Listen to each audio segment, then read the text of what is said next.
Hay quienes afirman que tiene un don de Dios. Otros aseguran que tiene pacto con el demonio. Y unos más creen que es un fantasma. Lo único seguro es que, donde exista alguna evidencia de lo paranormal, él estará ahí. Señoras y señores, a continuación queda con ustedes el periodista e investigador de fenómenos paranormales, Jorge Moreno. Jorge Moreno. Hace algunos días, dos chavitos en el Facebook me preguntaron sobre Carlos Trejo, que quién era este investigador. La pregunta que me hicieron sobre quién era el cazafantasmas Carlos Trejo, pues estaría totalmente fuera de lugar si me lo hubieran hecho hace 10 años, cuando Carlos Trejo era sumamente famoso, sumamente reconocido, no solamente en México, sino también en buena parte de Estados Unidos, Centro y Sudamérica. Pues bien, hoy les voy a platicar quién es Carlos Trejo para la nueva generación que no tiene idea de quién es este personaje que recientemente ha estado saliendo en uno que otro programa de Televisa como Sabadazo, y hace unos días apenas estuvo hablando, diciendo incoherencia y media sobre el juego de Charlie Charlie. Carlos Trejo se da a conocer a finales de los años 90 cuando saca un libro titulado Cañitas, el cual narra las situaciones paranormales que vivió él junto con su familia, que incluso propició la muerte de 6 personas, según él, allá en esa casa, incluyendo a su propia esposa. Rápidamente este libro se vuelve un bestseller de uno de los más vendidos en todo el país, de la editorial Planeta. A raíz de eso, pues muchísima gente empieza a estar interesada en los fenómenos paranormales, y Carlos Trejo, a partir de ese momento, empieza a hacer conferencias por todo el país con llenos impresionantes, y su fama se va por las nubes cuando empieza a ser entrevistado, empieza a presentarse en los mejores programas con mejor rating en Televisa, como por ejemplo Otro Rollo de Adal Ramones. Ya estamos hablando del año 2003, 2004 más o menos, ¿no? Cuando este programa pues era de los más vistos, sobre todo por los jóvenes.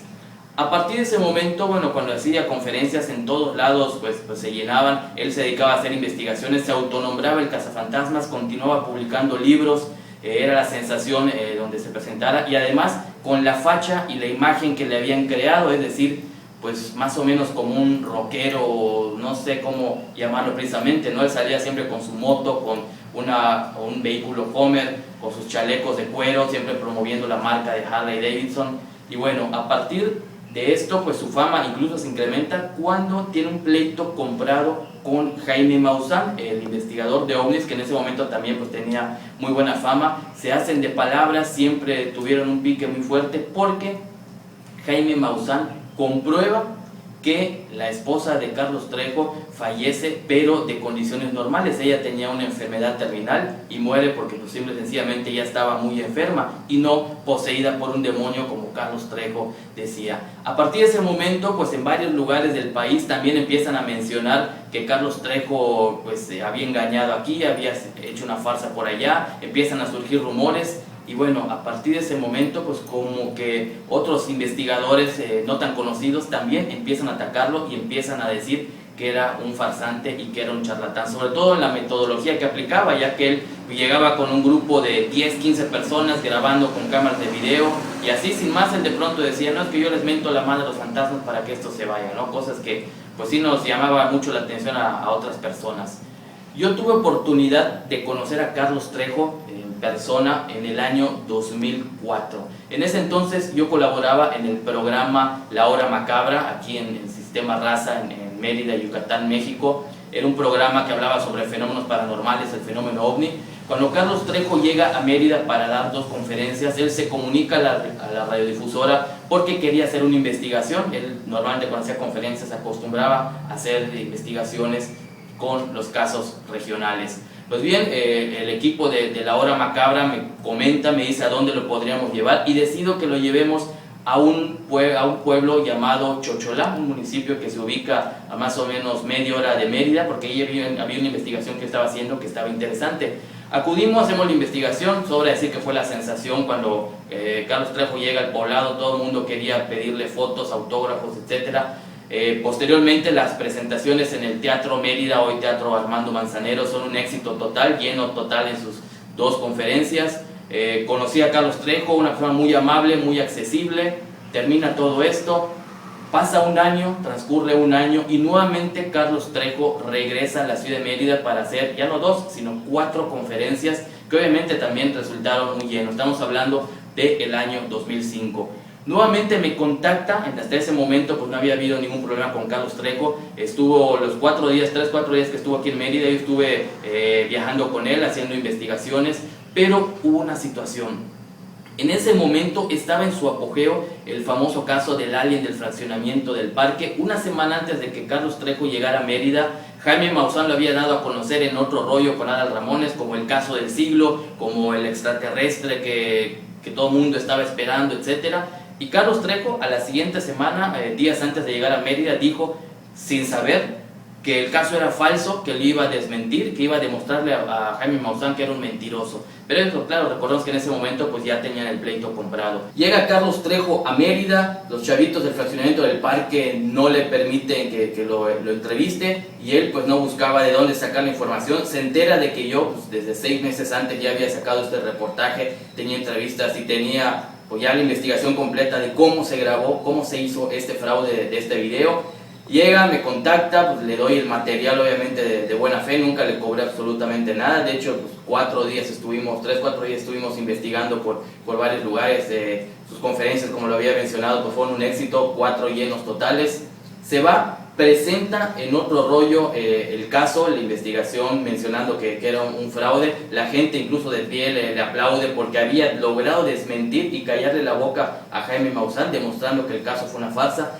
Pero a partir de ese momento, pues desgraciadamente para mí, algo que me dio mucho coraje, mucha pena, fue que jamás me dio los créditos, nunca mencionó que yo le di la investigación. De hecho, en las tomas que yo le entregué, tanto del fraude como las entrevistas con los chavitos, tapó mis logotipos de la revista Misterios, puso encima sus logotipos de Cazafantasmas, y a los 3 meses aproximadamente da a conocer la investigación del municipio de Chocholá, que desde un año antes ya habíamos hecho.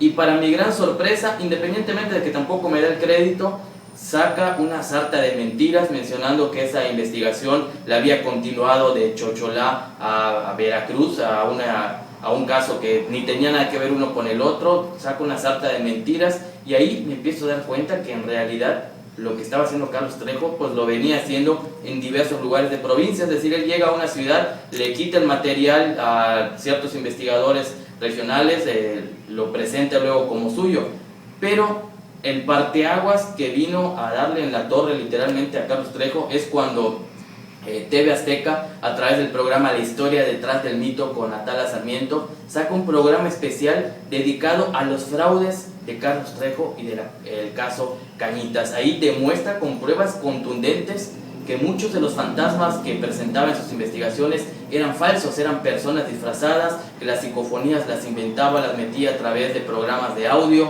Saca entrevistas con personas, por ejemplo, una persona que estaba radicado en Tijuana, que había estado en México con él. En su libro de Cañitas menciona que esta persona murió poseída por un ente, y obviamente la persona pues estaba vivita y coleando.